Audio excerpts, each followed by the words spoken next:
I'm very excited to welcome to the stage the director behind this phenomenal film. But before I do, I want to make sure that you guys feel involved and get involved if you'd like to, following seeing the film. We'd love to include your questions in the Q&A. We have limited time, so you need to get on those phones as quick as you can and use the hashtag #AskTheCreator. So all your support, and welcome to the stage the one and only Mr. Gareth Edwards.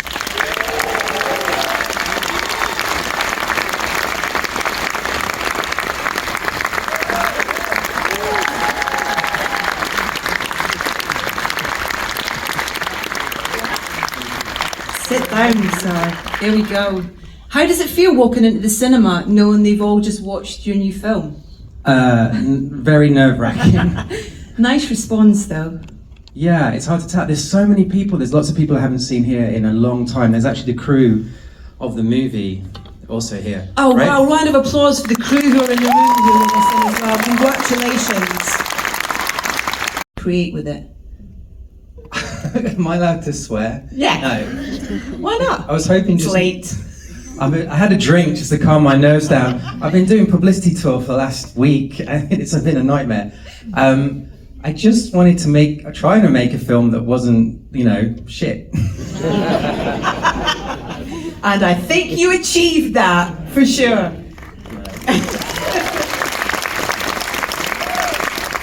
The journey of this started quite a long time ago, didn't it, though, in terms of the idea of this film and... Yeah.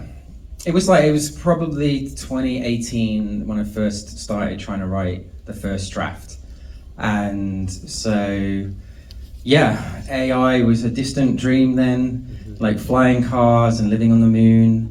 It was not supposed to happen. And I picked 2070 because, even Stanley Kubrick got it a little bit wrong with 2001. And so I was like, if I pick 2070, I'll probably be dead then, and no one can say I'm an idiot.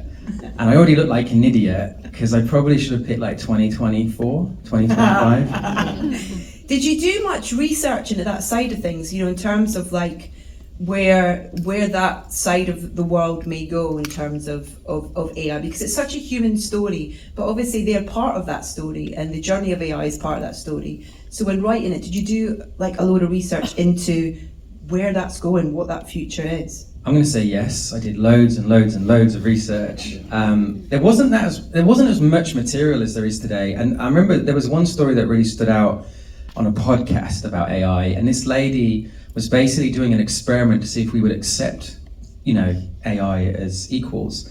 And so she bought these really sophisticated, I think they were toy bunnies that could talk and walk and interact with you. And she gave them to people. And they had to spend like 15 minutes chatting to this thing. And then she gave them a sledgehammer and said, if you smash that bunny up, I'll give you $100. And no one could do it. No matter who she did it with, no one wanted the $100. And even though they would know, like, there's nothing alive in there's no soul.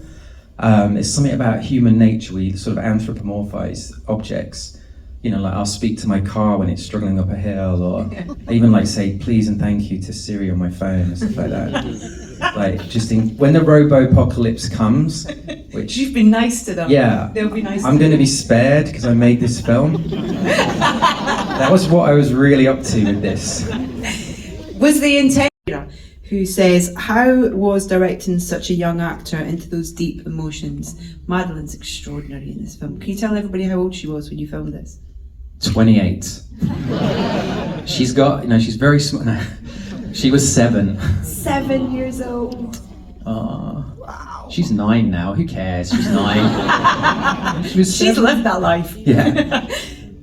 Yeah, she was. I would love to take credit for I did some horse whispering and amazing direction, but this was all Madeline. She was incredible. We had an audition. We opened it to the whole world. There was hundreds of tapes sent in.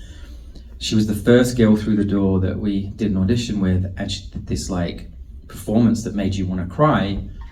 And it was too good to be true. And she was with her mum, who's this lovely lady, Annie. I didn't know her at the time.